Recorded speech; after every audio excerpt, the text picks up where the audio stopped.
Shalom, salam jumpa kembali pada program ini, live streaming yang sama-sama kita akan menyaksikannya. Sebab itu Bapak Ibu dimanapun Anda berada, saya sampaikan salam sejahtera dalam kasih Tuhan. Harapan kami kiranya Bapak Ibu dalam keadaan ini diberkati Tuhan, baik-baik, sehat-sehat keadaannya, karena kami terlalu percaya Tuhan sumber damai sejahtera itu akan menguduskan kita seluruhnya. Baik roh kita, baik tubuh kita, jiwa kita, sehingga terpelihara sempurna. Sampai Tuhan Yesus datang pada kali yang kedua. Harapan saya kiranya ayat ini tergenapi buat kita. Biar setiap kali kita menyebutnya dan setiap perkataan firman Tuhan itu pasti terikat di tempat ini dan juga terikat di sorga. Harapan saya Bapak Ibu diberkati oleh Tuhan. Dan bersukacitalah dalam pengharapan, sabarlah dalam kesesakan dan bertekunlah dalam doa. Pesan Paulus kepada orang-orang di Roma. Dan hati yang gembira adalah obat, yang manjur tetapi semangat yang patah mengeringkan tulang. Kiranya engkau jangan tawar hati pada masa-masa kesesakan seperti ini, sehingga kecillah kekuatanmu untuk bisa bertahan. Dan saya percaya Bapak Ibu dalam keadaan yang sekarang tetap kuat, tetap sehat, tetap terus berjaga-jaga, sehingga harapan pada saat badai ini akan lewat, kita bisa ketemu dalam musim yang baru. Terima kasih Tuhan buat semua yang telah Engkau buat buat kami pada saat ini. Dan saat ini kita akan belajar lagi satu kebenaran dengan tema goncangan. Goncangan atau shaking. Pada masa lockdown dan karantina ini, saudara, ada hal-hal yang positif yang kita bisa nikmatin. Antara lain adalah rumah-rumah bordir, kafe, pub, nightclub, bahkan tempat pijat dan tempat judi yang pasti tutup. Kemudian orang-orang akan berkumpul di rumah karena tidak ada kegiatan yang banyak di luar. Pada secara sporadis saja kita keluar, tapi lebih banyak kita berkumpul dengan keluarga, sehingga kesempatan yang sangat berharga ini kita bisa adakan pemulihan keluarga. Semua bisa mengambil posisi proporsi yang telah Tuhan tempatkan. Bapak keluarga sebagai imam besar bisa memimpin keluarga untuk bisa membangun mesbah doa dalam keluarga. Dan saya percaya ini sangat positif dan ini sangat bisa memberkati. Dan juga orang banyak berdoa dalam keadaan seperti ini. Karena goncangan dan juga orang lebih banyak membaca firman, kemudian mendengar firman dan merenungkan firman Tuhan. Sebab itu hari ini saudara, kita melihat situasi yang semakin hari semakin mencekam juga. Dan hampir ya seluruh negara sudah terinfeksi dengan COVID-19 ini. Dan kita melihat ekonomi bermasalah. Transportasi umum juga bermasalah hari ini. Mengalami juga lockdown. Kemudian perdagangan juga bermasalah karena arus ekspor impor juga ya menjadi menurun drastis. Pabrik-pabrik yang memproduksi semua itu menjadi ya banyak yang juga tutup, bahkan banyak produksi dikurangi sehingga PHK terjadi di mana-mana dan orang juga masalah dengan mata pencaharian. Juga banyak hari-hari raya dan acara-acara ya keagamaan dan juga hari-hari besar negara juga ditangguhkan. Tidak bisa tidak bisa berkumpul. Dan pada tanggal 22 Maret yang lalu saya ingat bagaimana juga gereja mengalami lockdown atau karantina. Tidak diibadah, orang tidak bisa kumpul-kumpul dan semua cukup shock juga karena peristiwa ini baru terjadi pertama kali. Dan semua dilakukan di dalam rumah. Ada satu perubahan yang terjadi dan saya percaya ini pasti seizin Tuhan. Karena sesuatu yang terjadi di kolong langit ini pasti tidaklah lepas dari kontrol Tuhan, dari providensinya Tuhan. Sebab itu hari ini saudara, goncangan sedang terjadi. Dan goncangan ini pasti menakutkan banyak orang. Bahkan seluruh dunia. Negara-negara yang begitu luar biasa. Ya, membangun kesehatan, ketahanan kesehatan. Ya, masyarakat luar biasa, public health-nya terbaik di dunia. Runtuh hari ini. Kita tahu Italia, Jerman, Amerika dan juga negara Eropa yang lain juga mengalami masalah dengan terinfeksinya virus COVID-19 ini. Puji Tuhan, saya percaya ini semua acara Tuhan dan ini bisa kami simpulkan itu dengan sebut dengan goncangan. goncangan memang sangat menakutkan. Goncangan itu bisa terjadi, goncangan yang sekarang terjadi global, sehingga WHO sudah mengeluarkan pengumuman bahwa ini adalah global emergency. Dan ini menakutkan semua orang. Tapi mari kita hari ini, hari yang sangat spesial ini, kita kembali memperhatikan, mempelajari firman Tuhan mengenai goncangan.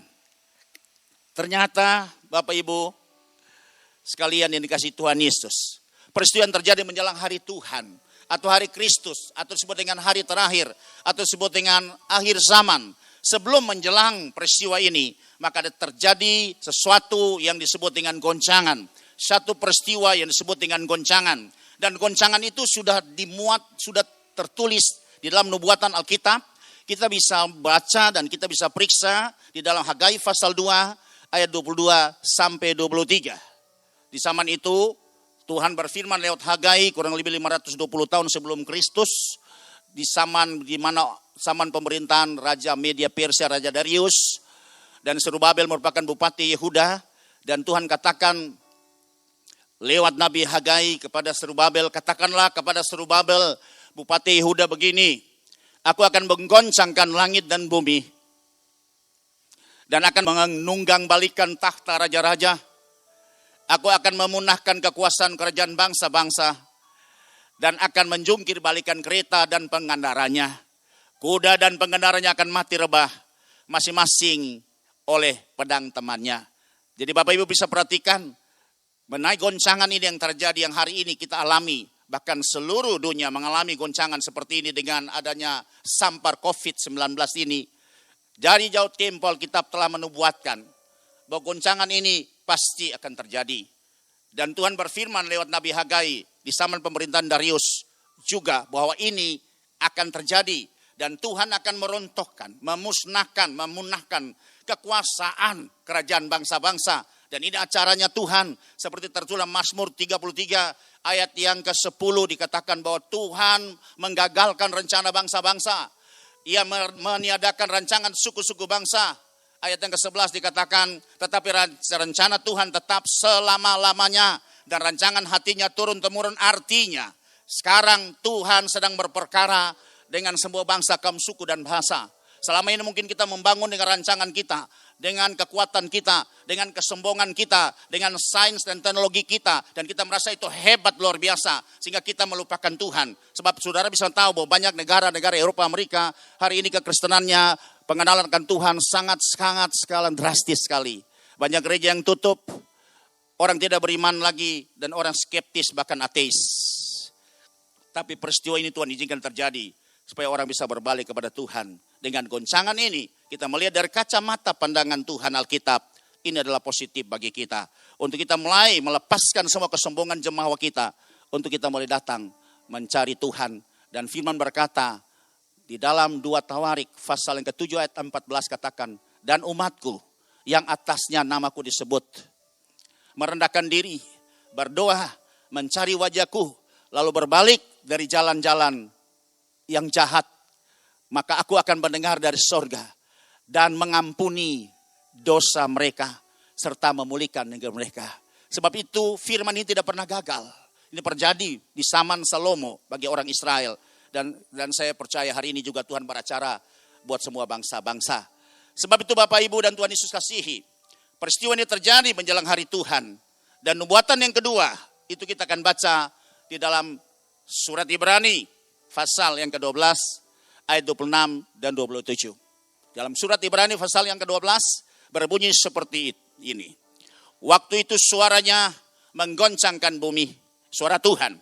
Tapi sekarang dia memberikan janji, satu kali lagi aku akan menggoncangkan bukan hanya bumi saja, melainkan lagi juga. Kalau kita perhatikan, dulu pernah Tuhan katakan bumi saja Tuhan goncangkan. Tapi Tuhan berjanji satu kali lagi Tuhan akan menggoncangkan bumi dan juga langit sama-sama bergoncang. Ini juga bisa berbicara, artinya dari orang-orang yang mulai dari rakyat jelata, orang-orang biasa sederhana, sampai kepada raja-raja. Dan kita tahu berbicara langit, nah ada negara-negara yang sudah punya akses seperti Amerika, Rusia, ya, China, dan beberapa negara, itu mereka sudah sampai ke ruang angkasa.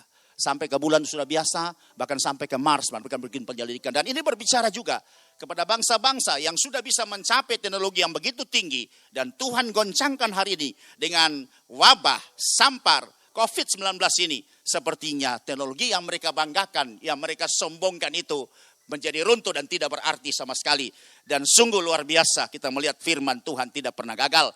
Ayat yang ke-27 kita akan baca selanjutnya. Ungkapan satu kali lagi menunjukkan kepada perubahan apa yang dapat digoncangkan. Saudara perhatikan bahwa ada yang dapat digoncangkan. Karena ini memang Tuhan izinkan terjadi. Karena ia dijadikan supaya tinggal tetap apa yang tidak tergoncangkan. Artinya bahwa goncangan terjadi baik di langit, orang-orang yang atas sampai yang bawah. Orang-orang berteknologi yang sudah sampai ke ruang angkasa, sampai teknologi yang amat sederhana pun akan digoncang oleh Tuhan. Dan Tuhan katakan di sini, supaya dijadikan, supaya tinggal tetap apa yang tidak tergoncangkan. Sebab itu dari kesimpulan ini, kita bisa lihat tujuan goncangan ini apa. Supaya kita jangan bingung. Kapan badai COVID-19 ini akan berlalu? Saya percaya pasti akan berlalu. Tapi ada waktunya dan bukan waktu manusia. Manusia hanya berusaha. Manusia hanya mengira-ngira jalan. Tapi Tuhan yang menentukan. Sebab itu biarlah semua kita menyerahkan kepada Tuhan. Kita serahkan semua kekhawatiran kita. Kita serahkan semua masalah kita kepada Tuhan. Dan pasti Dia yang akan mengatur dan mempedulikannya. Biarlah hari ini tidak ada kekuatan manusia yang bisa kita andalkan lagi. Hanya Tuhan satu-satunya perlindungan kita dan gunung batu kita. Sebab itu kita lihat tujuan goncangan di sini. Ada 3 tujuan goncangan sesuai yang saya ambil dari Ibrani pasal yang ke-12 ayat yang ke-27 dan yang ke-28. Yang pertama, perubahan di semua aspek kehidupan saudara. Ada perubahan terjadi. Semua akan berubah. Sistem berubah. Alam semesta juga berubah. Iklim berubah. Bahkan juga gereja Tuhan dan semua pelayanan juga berubah saudara. Hari ini dulu siapa sangka, tidak pernah terbayangkan dari sejak saya kecil, dari mulai sekolah minggu sampai seumur-umur ini. Belum pernah mengalami bahwa gereja mengalami karantina dan lockdown. Orang tidak bisa berkumpul. Orang berkumpul, orang bersatu justru mendatangkan kematian. Justru orang berpisah yang bisa selamat. Hari ini terjadi saudara. Tidak pernah terjadi. Dan ini pasti perlu menjadi bahan pertimbangan, perenungan yang kuat buat kita semua. Supaya kita bisa mencari tahu, mencari hikmah, mencari tujuan apa yang Tuhan sedang buat. Perkara apa yang Tuhan sedang buat dengan semua umat manusia yang ada di bawah kolong langit ini. Jadi saudara perhatikan, dengan adanya COVID ini, semua berubah. Tidak satu pun yang tertinggal, semua berubah. Yang kedua, yang kita bisa lihat, apapun yang dibuat atau dibangun oleh manusia dalam kesombongannya dengan sains dan teknologi yang hebat akan diruntuhkan, dijungkir balikan. Dan ini terbukti hari ini. Tidak ada satupun negara yang mampu mengatakan bahwa dia paling hebat untuk bisa mengatasi. Karena sampai hari ini vaksin virus corona ini belum ditemukan saudara. Dan ini terus merajalela sampai hampir seluruh negara di dunia sekarang sudah terinfeksi dengan yang namanya COVID-19 ini. Betapa manusia rapuh. Hanya virus saja yang kecil, yang tidak bisa dilihat oleh kasat mata secara biasa. Itu bisa menghancurkan, merubah semua sistem yang dibangun oleh manusia. Dan Tuhan meruntuhkannya. Supaya kita bisa berhadapan dengan Tuhan. Supaya kita bisa mencari Tuhan. Supaya kita bisa merendahkan diri. Dan kita berserah kepada Tuhan. Karena Tuhan satu-satunya yang bisa memberi kita masa depan. Yang ketiga di sini saya catat. Supaya tinggal tetap apa yang tidak tergoncangkan. Jadi berarti goncangan ini bermanfaat saudara. Ada punya tujuan. Bahwa ada terjadi perubahan. Dan kita percaya bahwa perubahan ini akan terjadi akan lebih baik. Bukan lebih buruk ke depan. Kemudian Tuhan meruntuhkan semua rancangan manusia. Yang dibangun dengan kesombongan dan semua kebanggaannya manusia. Diruntuhkan supaya bisa Tuhan menegakkan rencananya. Dan rencana Tuhan itulah bukan kecelakaan. Tapi rancangan dan rencananya itu memberi kita damai sejahtera yang memiliki masa depan yang penuh harapan. Dan yang ketiga di sini katakan supaya ya tinggal tetap apa yang tidak tergoncangkan. Berarti artinya goncangan boleh terjadi hampir seluruh dunia mengalami goncangan hari ini. Tapi yang pasti ada satu bagian, ada satu tempat yang tidak tergoncangkan, yaitu kerajaan sorga atau kerajaan Allah. Itu yang ditulis dalam surat Ibrani pasal 12 ayat 27b dan 28a. Ya, saudara perhatikan baik di sini supaya kita bisa mengerti. Jadi Tuhan sekarang berperkara dengan semua penduduk bumi. Maka Tuhan izinkan goncangan terjadi lewat COVID-19 ini supaya perubahan terjadi, supaya semua rancangan yang dibangun manusia dirontokkan, supaya akan muncul satu bagian, satu tempat, satu sistem yang tidak tergoncangkan. Itulah sistem kerajaan Allah atau kerajaan sorga. Dan Alkitab tidak pernah gagal. Pertanyaannya adalah, mengapa kerajaan sorga tidak dapat digoncangkan? Ini pertanyaannya buat kita. Karena sudah lihat dari bagian C. Mengapa kerajaan sorga tidak dapat digoncangkan? Jawabannya, karena didukung oleh 3 pilar atau sokoguru. Karena kerajaan ini didukung oleh 3 pilar atau 3 sokoguru, saudara. Kalau satu bangunan sudah lihat yang megah, itu pasti ada tiang-tiang besar. Ya, bangunan yang monumental sudah bisa lihat, itu ada tiang-tiang besar, itu adalah sokoguru. Itu bangunan-bangunan zaman dulu, itu ada sokoguru atau tiang penyangga yang utama, disebut dengan pilar utama itu yang mendukung semua bagian yang atas. Semua atap yang megah yang di atas bangunan itu, yang begitu berat, ya beratus ton beratnya, itu didukung oleh 3 pilar, oleh pilar atau tiang-tiang penyokong yang disebut dengan sokoguru. Nah, sebab itu sudah bisa lihat di sini, didukung oleh 3 sokoguru atau tiang pilar. Yang pertama, Bapa yang tetap sama, yang tidak pernah berubah dahulu, sekarang, sampai selama-lamanya. Kita akan baca dalam kitab Nabi Yesaya pasal yang ke-48 ayat yang ke-12 dan yang ke-13. Kita akan sama-sama membacakannya. Dengarkanlah aku, hai Yakub. Ini adalah bapa dari kaum Israel, yang kemudian Tuhan ganti bernama Israel. Dan engkau Israel yang kupanggil, akulah yang tetap sama, akulah yang terdahulu, akulah juga yang terkemudian. Saya ulangi lagi, ayat ini luar biasa. Tuhan berkata kepada Israel di zaman Yesaya, ketika mereka juga mengalami masalah. Dengarkanlah hai Yakub, dan engkau Israel yang kupanggil, akulah yang tetap sama, akulah yang terdahulu, aku juga yang terkemudian, Alfa dan Omega. Sebab itu saudara, kerajaan ini didukung oleh pilar yang pertama, sokoguru yang pertama, bahwa Bapa Elohim Adonai itu tetap sama. Dia tidak pernah berubah dari zaman purbakala. Dari sebelum dunia dijadikan sampai hari ini, dia tetap sama. Kekuatannya sama, ya, kemahakuasaannya sama, otoritasnya tetap sama, kemuliaannya tetap sama. Itulah Bapa yang kita sembah. Semua berubah. Apapun yang ada di kolong langit ini, semua akan berubah termakan usia. Semua mengalami perubahan. Manusia akan mengalami perubahan dari usia muda. Dia akan menjejaki dari tahun ke tahun akan menjadi tua. Semua barang di kolong langit kan juga lusur, termakan usia. Karena semua berubah. Semua yang kita andalkan juga semua akan berubah. Semua yang kita bangun juga semua akan berubah. Tidak ada di bawah kolong langit, tidak ada yang berubah. Kecuali ada ilmu filsafat berkata, yang tidak pernah berubah adalah perubahan itu sendiri. Yang tidak pernah berubah adalah perubahan itu sendiri. Tapi semua di bawah kolong langit ini, apapun yang dibangun oleh manusia, semuanya akan berubah. Sistem apapun akan berubah. Apakah berubah menjadi lebih baik, atau berubah menjadi lebih buruk, atau berubah menjadi lebih kuat, atau berubah menjadi lebih lemah. Tapi satu yang saya mau angkat di sini, bahwa Bapa yang kita sembah, Bapa yang menopang pilar daripada kerajaan ini, Sekali lagi aku katakan, tidak pernah berubah. Dia tetap sama, zaman purbakala, hari ini, bahkan sampai selama-lamanya. Ini yang membuat kerajaan ini tidak bisa tergoncangkan.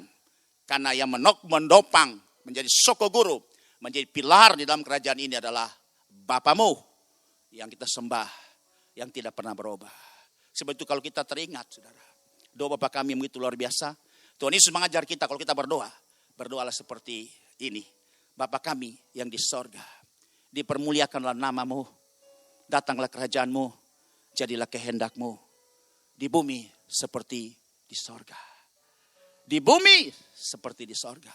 Biar doa yang kita naikkan kepada Bapa yang di sorga, sebab dia tidak pernah berubah. Dulu, sekarang, sampai selama-lamanya.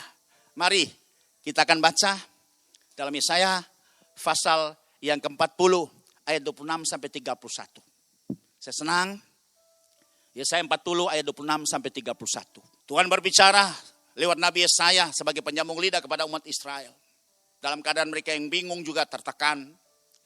Arahkanlah matamu ke langit dan lihatlah. Siapa yang menciptakan sebuah bintang itu? Tuhan memang minta supaya Nabi sampaikan kepada umat. Arahkan matamu ke langit. Gak usah takut, gak usah bingung, gak usah khawatir, gak usah panik. Sekarang bangkit. Arahkan matamu. Lihat ke langit. Siapa yang menciptakan bintang itu? Dan menyuruh segenap tentara mereka keluar. Sambil memanggil nama mereka sekalian. Ya. Satu pun tiada yang tak hadir. Ketika Tuhan berfirman, maka jadi. Ketika Tuhan menyatakan kehendaknya, tidak ada pun yang bisa gagal. Oleh sebab dia maha kuasa dan maha kuat. Saudara perhatikan. Karena dia maha kuasa dan maha kuat. Ini pilar yang pertama. Yang mendukung kerajaan Allah dan kerajaan sorga. Karena dia adalah maha kuasa. Tidak pernah lusur kekuasaannya. Tidak pernah berubah kekuasaannya. Apapun yang dibangun oleh manusia. Semua kekuasaan-kekuasaan yang dibangun oleh manusia. Satu saat akan berubah. Tidak ada pemimpin yang tidak pernah berubah. Tidak ada pemimpin yang dia menjabat sampai seumur hidupnya. Semua akan mengalami kematian. Semua akan berubah, akan diganti dengan yang lain.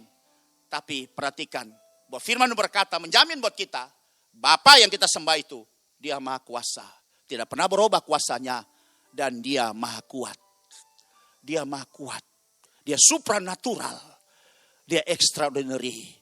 Ketika kita lemah, dia akan berikan kekuatan. Ketika kita tidak berdaya, dia akan datang merangkul kita, melayani kita. Sebab dia tahu bahwa apa yang kita butuhkan itu, dan dia ada senantiasa untuk menjamin kita. Puji Tuhan, saudara. Mari kita lihat lagi ayat selanjutnya. Dalam kitab Nabi Yesaya, pasal yang ke-41, saya senang. Kita baca ayat 10 dan 13. Tuhan berkata kepada Israel seperti ini. Janganlah takut sebab aku menyertai engkau. Janganlah bimbang sebab aku ini Allahmu. Aku akan meneguhkan bahkan akan menolong engkau. Aku akan memegang engkau dengan tangan kananku yang membawa engkau kepada kemenangan. Sebab itu Tuhan katakan hari ini kepada kita semua. Jangan takut. Jangan takut. Sebab aku menyertai engkau. Janganlah bimbang. Sebab aku ini Allahmu. Aku akan meneguhkan. Bahkan akan menolong engkau. Aku akan memegang engkau dengan tangan kananku. Yang membawa engkau kepada kemenangan. Sebab itu saya teringat dalam kitab Amsal 24 ayat 10 katakan.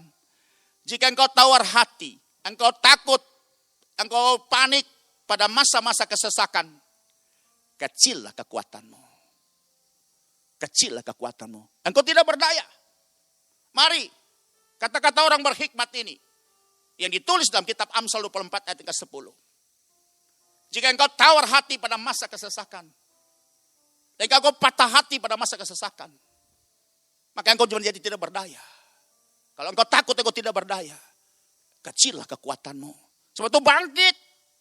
Percaya kepada Bapamu. Yang menjamin engkau. Kalau dia Bapa, engkau sebagai anak. Firman berkata, sedangkan Bapa yang jahat pun tidak akan memberikan batu ketika anaknya minta roti. Dia tidak akan memberikan ular ketika anaknya minta ikan. Dia juga tidak akan memberikan kalajengking ketika anaknya minta telur. Apalagi Bapamu yang di sorga. Sebab itu mari semua anak-anak Tuhan dimanapun engkau berada. Bangkitkan imanmu. Percaya apapun keadaanmu hari ini. Engkau masih punya Bapa yang masih peduli dalam keadaanmu. Saya mau kasih tahu saudara. Persoalan anak adalah persoalan Bapa. Dan Bapa ini bukan Bapa sembarangan. Dia maha kuat, maha perkasa yang kita sudah tahu tadi. Sebab itu Nabi sampaikan kepada Israel supaya Israel jangan tawar hati.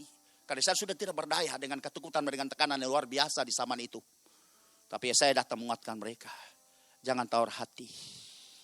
Jangan tawar hati. Bangkit. Sebab kalau kita tawar hati dalam keadaan seperti ini, maka kita tidak punya kekuatan untuk bisa menanggulangi, bisa mengatasi semua masalah. Dan kita pasti kalah. Kita akan kalah, padahal Tuhan bilang, kita adalah orang-orang yang menang. Bahkan lebih daripada orang-orang pemenang. Haleluya saudara. Dimanapun engkau berada hari ini. Bangkit imanmu. Bangkit pengharapanmu. Tambahkan kasihmu kepada Bapa di sorga. Karena dia Allah yang tidak pernah berubah. Bapa yang tidak pernah berubah. Dia adalah Alfa dan Omega. Awal sampai akhir. Jangan tawar hati. Jangan tawar hati. Dia tidak pernah berdusta. Apa yang dia berjanji, pasti dia akan dengan api. Biarlah semua hari ini kita arahkan pandangan kita. Iman kita, pengharapan kita, kita arahkan ke dalam kerajaan ini. Karena situ tujuh pilar yang didukung oleh Bapa yang tidak pernah akan berubah. Tetap kuat. Sampai badai ini, kita akan lewati bersama-sama. Dan kita bisa lihat kemenangan untuk kita raih secara bersama. Bapamu yang adalah Bapa yang baik. Dan saya kasih tahu persoalan anak adalah juga persoalan Bapa. Kalau anak saya tidak bisa melakukan apa-apa, dia punya masalah. Ketika dia sekolah, satu saat dia lupa membuat PR. Malam-malam dia nangis. Mau gak mau kita sebagai orang tua akan turun tangan. Untuk sama-sama mengerjakan PR-nya. Supaya jangan besok dia dihukum. Kalau dia sakit, pasti kita juga galau. Kenapa kita galau? Tetangga gak galau. Karena satu saja jawabannya. Kita adalah Bapa daripada anak yang sakit itu.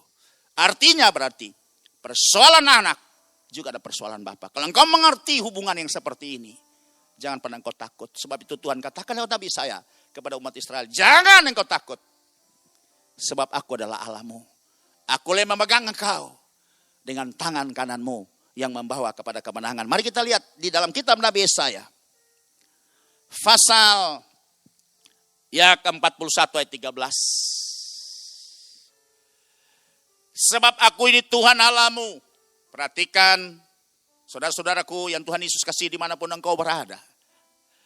Memegang tangan kananmu dan berkata kepadamu, janganlah takut.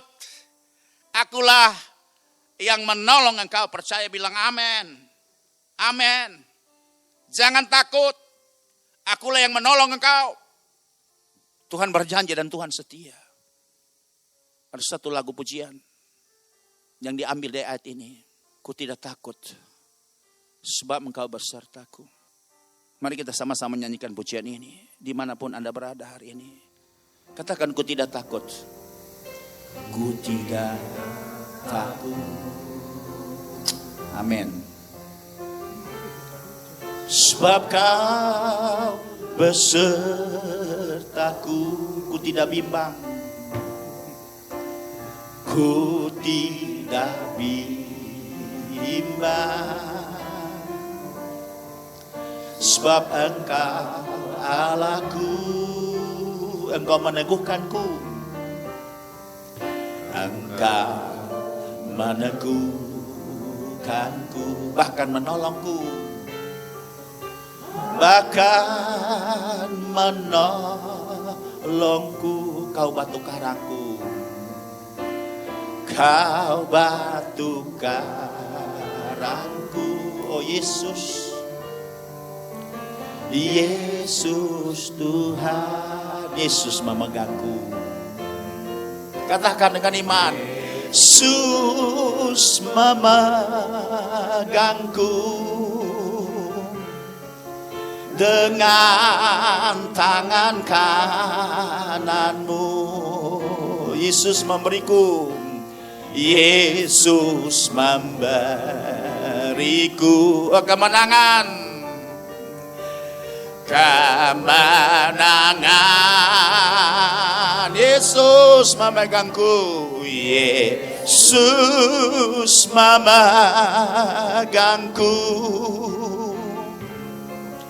Dengan tangan kananmu, Yesus memberiku, Yesus memberiku kemenangan. Yesus memberiku kemenangan. Yesus memberiku kemenangan. Amin saudara. Amin Bapak Ibu. Percaya kepada firman. Firman tidak pernah gagal. Bapamu yang berjanji, dia bukan manusia, tapi dia adalah Allah yang maha kuasa, maha kuat, dan tidak pernah gagal dengan janji firman-Nya. Dia akan pasti berjanji dan pasti menggenapinya pada waktunya.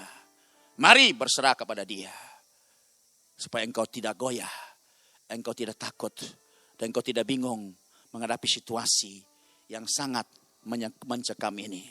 Ada seorang saudara hamba Tuhan, ketika dia mengalami sakit yang cukup parah, saya agak lupa namanya, tapi kalau nggak salah Sperion. Dan dalam keadaan yang sekarat dia mendapat visi. Dia lihat vision.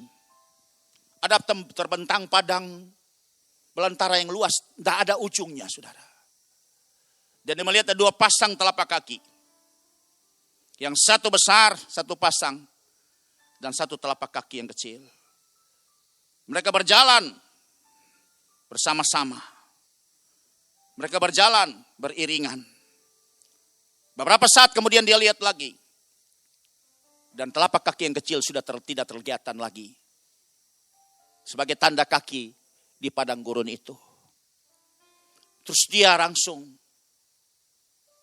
berkata dalam hatinya. Pasti telapak yang kecil itu tidak sanggup melewati padang gurun yang ganas itu.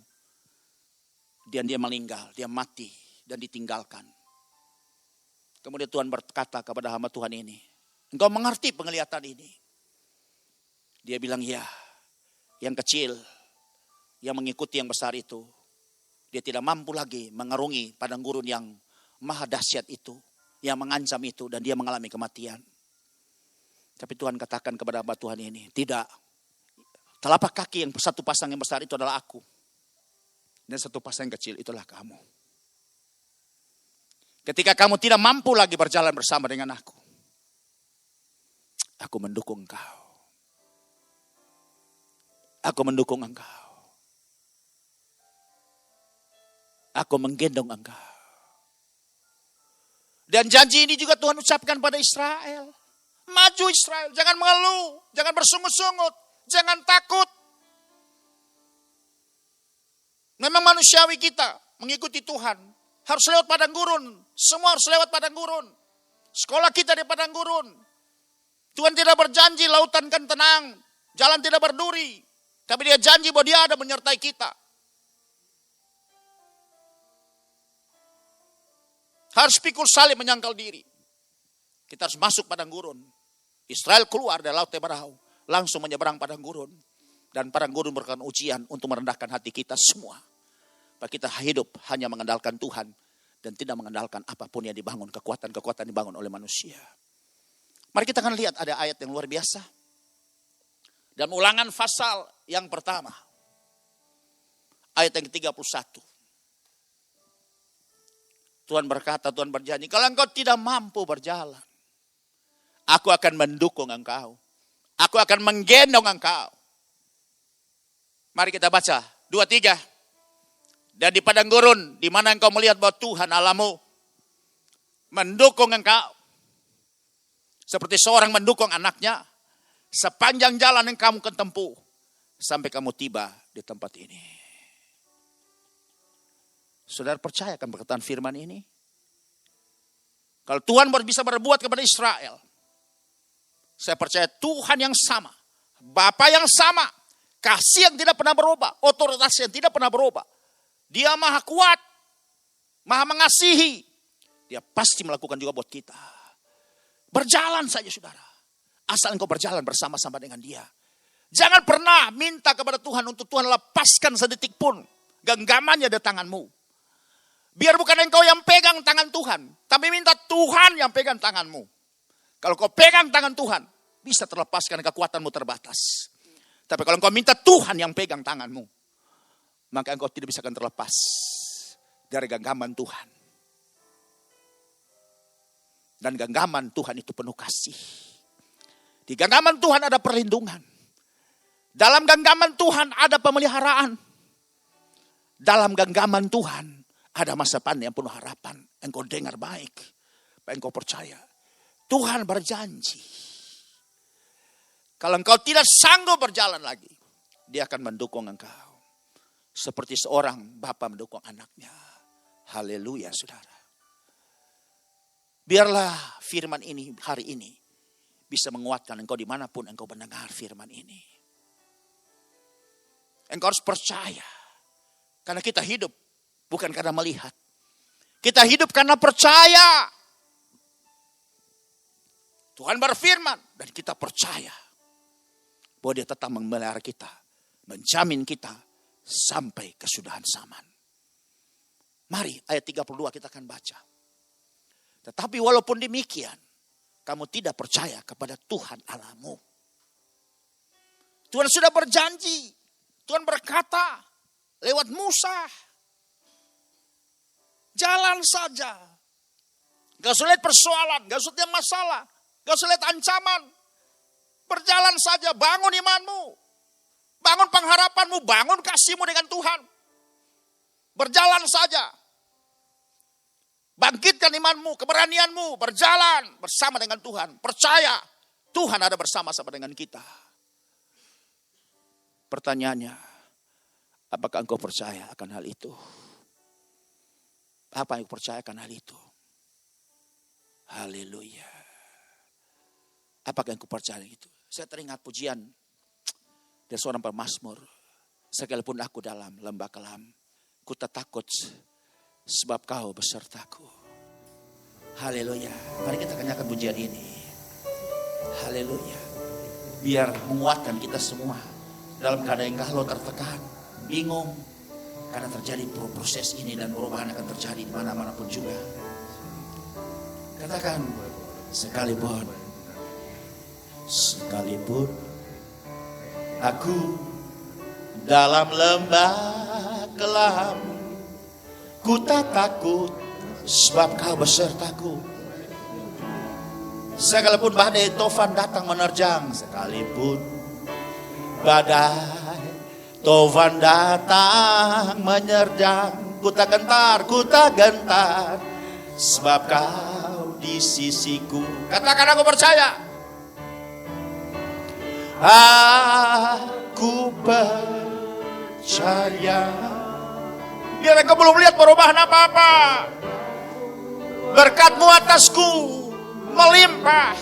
Oh, kebajikan kemurahan belaka mengikutiku. Kebajikan kemurahan selalu mengikutiku. Ku sembah, ku sembah. Katakan lagi, aku percaya. Aku percaya. Oh, berkat-Mu atasku melimpah. Berkat-Mu atasku melimpah. Kebajikan kemurahan, kebajikan kemurahan selalu mengikutiku. Ku puji, ku sembah. Oh, ku puji, ku sembah Kau Tuhan. Ku puji, ku sembah Kau Tuhan. Amin, amin. Mari. Kenapa kerajaan ini tergoncangkan? Semua anak Syria dibangun di kolong langit ini akan goncang, bahkan langit pun bergoncang. Tuhan izinkan terjadi. Supaya muncul apa yang tidak tergoncangkan. Dan kita tahu, yang tidak tergoncang itu adalah kerajaan surga, kerajaan Allah. Karena didukung oleh 3 pilar. Didukung oleh 3 suku guru. Yang pertama, Bapamu tetap sama. Dulu, sekarang, sampai selama-lamanya tidak pernah berubah. Dan pilar yang kedua, Yesus Kristus juga tetap sama. Dulu, kemarin, hari ini, besok, bahkan sampai selama-lamanya. Dia tetap tidak berubah. Kita akan baca dalam surat Ibrani pasal yang ke-13 ayat yang ke-8. 2, 3. Yesus Kristus tetap sama baik kemarin maupun hari ini dan sampai selama-lamanya. Dia tidak pernah berubah. Mujizatnya, kuasanya, kasihnya, pertolongannya, perhatiannya, tanggung jawabnya kepada kita tetap tidak pernah berubah. Tetap tidak berubah. Kalau dulu dia masih menolong, sampai hari ini masih tetap menolong. Siapapun juga. Tapi mari aktifkan imanmu. Karena pertolongan datang dari imanmu. Iman adalah salah satu tangan atau kuasa untuk bisa menarik kuasa Tuhan. Pakai imanmu hari ini. Apapun yang kau butuhkan hari ini. Dengan situasi yang sangat menyekam, yang tidak menentu ini. Apa keuanganmu, usaha pekerjaanmu. Ya, semua masalah yang terjadi di bisnismu, di keluargamu. Apa saja yang sekarang terjadi. Mari, Yesus Kristus tetap sama. Dia tetap tidak pernah berubah. Kalau dulu berbuat yang sama, hari ini dia masih tetap sama. Haleluya, saudara. Kalau dulu dia bisa menyembuhkan orang yang buta. Dia bisa buat mujizat. Dan bisa menjelikan, yang buta bisa melihat. Yang tuli bisa mendengar. Bahkan yang mati pun bisa bangkit. Saya percaya hari ini dia masih tetap sama. Dia masih tetap melakukan mujizat yang sama. Karena firman-Nya tidak pernah berubah. Firman-Nya tidak pernah lenyap. Dia berfirman dan kesembuhan terjadi. Dia berfirman dan mujizat terjadi. Apapun yang diikat tempat ini pasti terikat di sorga. Sebab itu otoritas yang diberikan kepada kita. Gunakan otoritas itu. Supaya kita juga menjadi orang-orang yang bisa juga mengalahkan semua masalah yang terjadi. Yang kita hadapi saat ini. Kalau percaya, firman-Nya berkata. Kalau kita percaya kepada Dia. Maka kita akan melakukan perkara-perkara yang sama dengan Dia. Bahkan lebih besar. Kita bisa lihat dalam Injil Yohanes pasal 14 ayat yang ke-12. Ya, kita akan baca bersama-sama 2, 3. Aku berkata kepadamu. Sesungguhnya barang siapa percaya kepadaku. Percaya kepada Tuhan Yesus. Percaya kepada anak. Ia akan melakukan juga pekerjaan-pekerjaan yang aku lakukan. Bahkan pekerjaan-pekerjaan yang lebih besar daripada itu. Sebab aku pergi kepada Bapa. Dia sudah mengimpartasikan kuasa ini kepada gereja Tuhan, jemaat Tuhan. Ketika dia naik pada hari Pentakosta. Dia impartasikan kuasa ini. Sehingga apapun yang kita kerjakan. Itu bisa juga menggunakan kuasa yang diimpartasikan kepada kita. Kita bisa mengikat, kita bisa mengusir setan demi nama Yesus. Karena janji Tuhan di dalam amanat agung yang tertulis dalam Markus pasal yang ke-16 ayat yang ke-15 dikatakan, Yesus berkata kepada mereka, pergilah ke seluruh dunia beritakan Injil kepada segala makhluk. Siapa yang percaya dan dibaptis akan diselamatkan. Tetapi siapa yang tidak percaya akan dihukum. Kemudian ayat yang ke-17 katakan, tanda-tanda ini akan menyertai orang-orang percaya. Tanda-tanda apa? Mereka akan mengusir setan-setan demi nama Tuhan Yesus. Mereka akan berbicara dalam bahasa-bahasa yang baru bagi mereka. Kemudian ayat yang ke-18 dikatakan mereka akan memegang ular dan sekalipun mereka minum racun maut, mereka tidak akan mendapat celaka. Mereka akan meletakkan tangannya atas orang sakit dan orang itu akan sembuh. Ini adalah kuasa yang diberikan kepada jemaat Tuhan. Kuasa yang diberikan kepada gereja Tuhan. Kita yang berjalan kemanapun kita pergi. Ada kuasa yang menyertai kita. Apapun yang Yesus buat, kita bisa buat juga bersama-sama. Yang tidak bisa kita lakukan itu adalah menyatakan siapakah kita. Seperti Yesus katakan. Ya, bahwa aku adalah jalan dan kebenaran dan hidup. Itu tidak bisa. Itu tidak terwakili. Itu hanya khusus kepada Yesus. Itu yang disebut dengan ego eimi. Ego eimi itu tidak bisa diwakili siapapun juga. Tidak bisa tergantikan. Aku adalah kebangkitan dan hidup. Barang siapa percaya kepadaku, dia akan hidup walaupun dia sudah mati. Aku adalah pintu. Aku adalah gembala yang baik. Aku adalah pokok anggur yang benar. Aku adalah alfa dan omega. Itu semua tidak bisa ditiru, tidak bisa tergantikan. Itu yang kita tidak bisa ganti.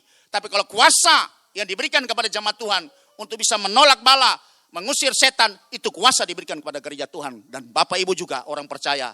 Dari dikatakan di dalam Injil Markus tadi, bahwa tanda-tanda ini akan menyertai orang-orang percaya. Bukankah Bapak Ibu orang percaya? Apa engkau belum yakin? Ya, pada ayat yang ke-17. Nah, mari kita lihat ini. Tanda-tanda ini akan menyertai orang-orang percaya. Percaya kepada siapa? Percaya kepada Yesus. Mereka akan mengusir setan-setan demi nama Tuhan Yesus. Bukan kita usir pakai nama kita. Tapi kita usir pakai nama Tuhan Yesus. Kuasa diberikan kepada kita. Otoritas diberikan kepada kita. Untuk kita bisa melakukan ini semua. Dan itu tidak salah. Yang salah kalau kita mengganti ya bahwa kita adalah jalan dan kebenaran. Kalau kita adalah pintu, kalau kita adalah gembala, itu salah. Itu tidak bisa tergantikan. Karena itu hanya khusus untuk Yesus sendiri. Otoritas itu hanya ada pada Yesus. Mari Bapak Ibu, Tuhan Yesus tetap sama. Kalau dulu yang mau mujizat, sampai hari ini, tapi bangkitkan imanmu. Kalau engkau punya masalah, saya tidak tahu apapun yang sedang engkau hadapi. Masalah apa yang mau engkau hadapi hari ini? Kesehatanmu, keuanganmu, keluargamu, usaha pekerjaanmu, sakit penyakitmu, apa saja. Tapi hari ini, aktifkan iman percayamu. Dan saya percaya, iman itu yang bisa menggerakkan kuasa Tuhan. Saudara tahu perempuan yang sudah 12 tahun pendarahan, dia mendengar Yesus. Dia mengalami kanker kandungan, saudara. 12 tahun ngocor terus, saudara, bayangkan, lemah pasti. Tapi dia tidak pasrah dan dikatakan, iya, aku sudah dengar. Tapi siapa yang bisa membawa aku untuk ketemu dengan Yesus? Dia bangkitkan imannya sendiri. Aku harus ketemu dengan dia. Aku tidak peduli dengan situasi pun. Tapi aku pasti harus ketemu dengan dia. Kalau aku ketemu dengan dia, aku jamah dia, maka aku jadi sembuh. Seperti dia berusaha, saudara. Dia tidak tergantung orang lain. Dia bangkitkan imannya. Dia pikir, toh sudah diusahakan oleh keluarganya sampai 12 tahun juga dengan banyak tabib yang mereka sudah kunjungi. Tidak bisa menolong sakitnya, tetap pendarahan terus terjadi selama 12 tahun. Tapi dia bangkitkan iman percayanya. Aku harus ketemu dengan Yesus. Walau ku cuma jumpa-jumpanya saja, aku pasti sembuh. Dan itu terjadi, saudara, di kerumunan banyak orang. Karena Yesus kalau berjalan di jalan itu pasti diikuti oleh kerumunan banyak orang. Dan dia masuk di sela-sela dan dia betul-betul tersungkur jatuh. Tapi dia sempat meraih ujung jumpa Yesus. Dan kuasa mengalir adalah kita mencatat kesembuhan terjadi. Kesembuhan terjadi. Yesus katakan, ada siapa menjamah saya sehingga ada kuasa yang mengalir keluar dari saya. Dalam keadaan yang seperti itu perempuan ini katakan, aku ya Tuhan. Tuhan bilang, bangkit, imanmu telah menyembuhkan dan menyelamatkan engkau. Puji Tuhan, saudara, aktifkan imanmu hari ini. Karena Tuhan tetap sama. Kalau kita dalam kerajaan ini, gak usah takut, saudara. Yesus tetap sama. Kemarin, hari ini, besok bahkan sampai selama-lamanya. Dia tetap berjanji. Firman-Nya tidak pernah berubah. Di dalam Matius 24 ayat 35 katakan, langit dan bumi akan lenyap, semua mengalami perubahan, termakan usia. Semua sistem akan berubah. Tapi firman itu tidak akan lenyap, tidak akan berlalu. Saudara perhatikan, langit dan bumi akan berlalu, tapi perkataan Tuhan atau firman Tuhan itu tidak akan berlalu, tidak akan lenyap. Ya dan amin, pasti akan tergenapi. Asal Bapak Ibu percaya, asal engkau percaya. Pilar yang ketiga, kenapa kerajaan ini tidak tergoncangkan? Pilar yang ketiga adalah Roh Kudus adalah penolong yang sempurna. Tidak ada penolong yang kapabilitasnya yang seperti Roh Kudus. Sebab itu sebelum Tuhan naik ke sorga, dia bilang kepada semua murid-muridnya, lebih baik aku pergi supaya dia datang. Kalau aku pergi, dia akan datang. Dan kalau dia datang, dia akan membawa engkau untuk mengenal seluruh kebenaran. Kita akan lihat dalam Yohanes 14 ayat 16, janji Tuhan. Lewat Injil Yohanes pasal yang ke-14 ayat yang ke-16. Apa kata firman Tuhan ini untuk bisa menguatkan kita dalam situasi saat ini. Dan dari pemberitaan ini sudah lihat, ini adalah pilar yang ketiga. Suku guru yang ketiga mendukung kerajaan ini sehingga dia tidak bisa tergoncangkan. Aku akan meminta kepada Bapa dan dia akan memberikan kepadamu seorang penolong yang lain. Pada dia menyertai kamu selama-lamanya. Kenapa saudara tahu? Tuhan Yesus akan naik ke sorga. Dia sudah selesaikan misi yang ditugaskan oleh Bapa di sorga. Sudah selesai mati di Bukit Golgota, menebus, ya, menyelamatkan kita semua, membayar hutang kita semua. Dan meterainya sudah membuka perjanjian baru. Dia sudah naik ke sorga, dia impartasikan kuasa kepada semua murid-murid, rasul-rasul saat itu 120 orang di Barkon Yerusalem. Dia dikatakan pergi ke seluruh dunia, beritakan Injil kepada segala makhluk. Itu sudah selesai tugasnya. Tapi dia bilang, aku tidak tinggal kamu yatim piatu sendiri. Luar biasa tanggung jawab, ya. Ya, Tuhan yang kita sembah luar biasa. Aku akan minta kepada Bapa supaya Dia akan memberikan kepada seorang penolong, Parakletos. Itulah Roh Kudus supaya Dia menyertai kamu.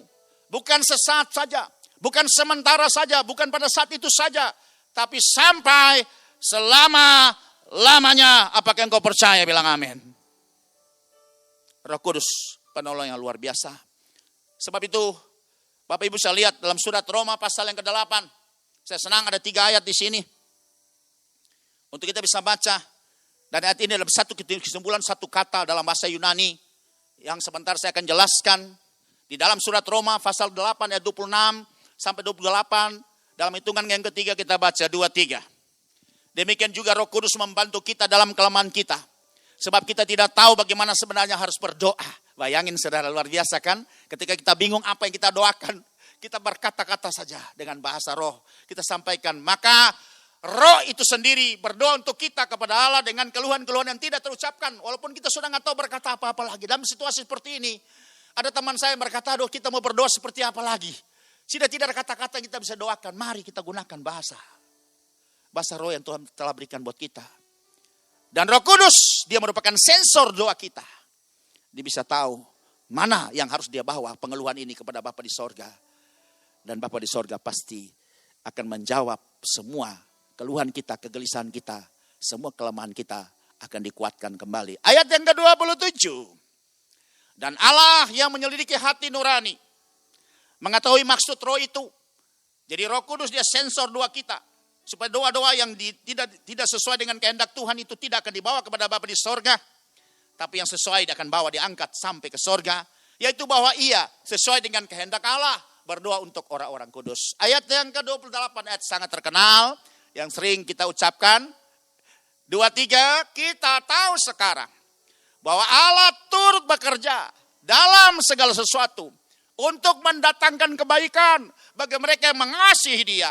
Yaitu bagi mereka yang terpanggil sesuai dengan rencana Allah. Tuhan turut bekerja. Yesus sudah duduk sebelah kanan Bapa di sorga.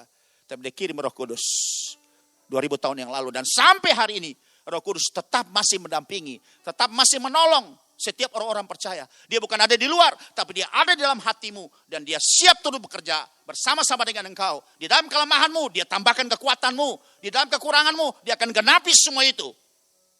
Dan ketiga ayat ini di dalam bahasa Yunaninya disebut dengan sun anti lambanomai.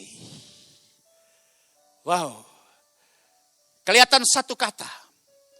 Tapi ternyata ada 3 pengertian, ada 3 kata yang digabung jadi satu. Roh Kudus ini punya kapasitas dan punya kapabilitas. Sun anti lambanomai. Sun itu artinya kalau kita mengalami beban, pikulan kita, persoalan, pergumulan masalah kita, itu sangat berat sekali. Wow, kita lihat saja kita sudah stres. Ya, kita hanya tinggal angkat tangan.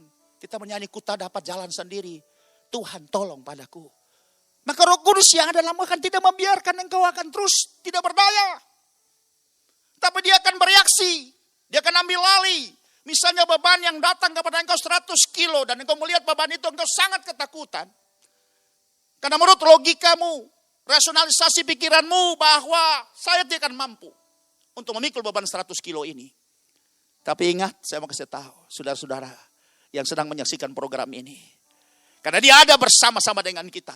Maka kata sun itu artinya, Tuhan tahu pencobaan yang diberikan kepada engkau tidak akan melampaui. Tidak akan melebihi kekuatanmu. Kalau engkau hanya mampu pikul 15 kilo. 85 kilo. Itu Roh Kudus yang ambil alih. Kalau engkau percaya bilang amin. Sehingga pasti sanggup karena Dia ada bersama-sama dengan engkau. Sudah dikirim spesialisasi. Khusus untuk membantu kita. Menolong kita. Bekerja sama dengan kita. Untuk memampukan dan mendatangkan kebaikan bagi kita. Orang-orang yang percaya. Jaga Roh Kudus itu. Aktifkan Dia. Supaya rohmu bernyala-nyala. Terus supaya Dia bisa kuat menanggulangi, mengambil alih. Take over semua persoalanmu. Yang kedua. Anti artinya. Kalau kita dapat serangan. Kita dapat serangan. Serangan musuh. Panah api si jahat. Ya. dia jadi antinya, dia mengalahkannya, dia jadi proteksi, jadi perisai. Ya, dia akan menggugurkan semua serangan-serangan iblis itu. Yang kita tidak kelihatan, seperti COVID-19 ini saudara. Kita percaya, Roh Kudus adalah anti untuk bisa menetralisir, menyembuhkan, memulihkan. Tapi kalau toh Tuhan tentukan engkau harus mati karena virus ini, itu adalah rencana Tuhan. Karena mati hidup kita kepada orang yang percaya, itu ada di tangan Tuhan. Kita percaya Tuhan mematikan, Tuhan yang menghidupkan. Tuhan yang mengangkat raja, Tuhan yang menurunkan raja. Tuhan yang membuat kaya, Tuhan yang membuat miskin. Tuhan yang memasukkan orang dari debu, dia diangkat dalam kemuliaan. Itu kuasa dan tangan Tuhan. Kalau kita percayakan hidup kita kepada Tuhan, maka kalau kematian itu datang, puji Tuhan. Memang sudah saatnya memang. Saya harus mati. Tapi yang penting bukan mati di luar Tuhan, tapi mati di dalam Tuhan. Maka engkau disebut orang yang berbahagia. Berbahagialah orang yang mati dalam Tuhan. Lebih elegan lagi kalau saudara mati untuk Tuhan. Wow, itu lebih luar biasa. Sehingga tidak takut. Kita tidak berkata, aku tidak takut sebab engkau besertaku. Roh Kudus, dia jadi anti atas semua serangan musuh. Baik yang kau lihat maupun yang kau tidak lihat. Lambanomai artinya, kalau engkau kurang hikmat, engkau kurang kecakapan, engkau kurang strategi, dia yang menambah strategi. Kalau engkau kurang tenaga, dia yang menambahkan tenagamu. Kalau engkau kurang hikmat, dia yang akan memampukan engkau untuk berhikmat. Dia akan berikan jalan keluar. Karena dia tahu engkau sangat lemah, engkau terbatas. Tapi dia menutupi semua kekurangan kelemahan yang kau punya itu. Tidak ada penolong yang komplit, yang punya kapasitas, yang punya kapabilitas seperti Roh Kudus itu, Parakletos, yang diberikan kepada kita setiap orang percaya. Siapapun engkau, apakah engkau percaya? Persoalannya tinggal pada engkau, bukan pada Tuhan lagi. 3 pilar yang membuat kerajaan ini tidak tergoncangkan. Luar biasa, Bapa yang tetap sama, tidak pernah berubah. Yesus yang kemarin, hari ini, besok, bahkan sampai selama-lamanya juga tidak pernah berubah. Firman tetap tidak berubah. Langit dan bumi akan lenyap, tapi firman tinggal kekal selama-lamanya. Dan Roh Kudus yang menyertai kita sampai kesudahan zaman. Amin. Amin.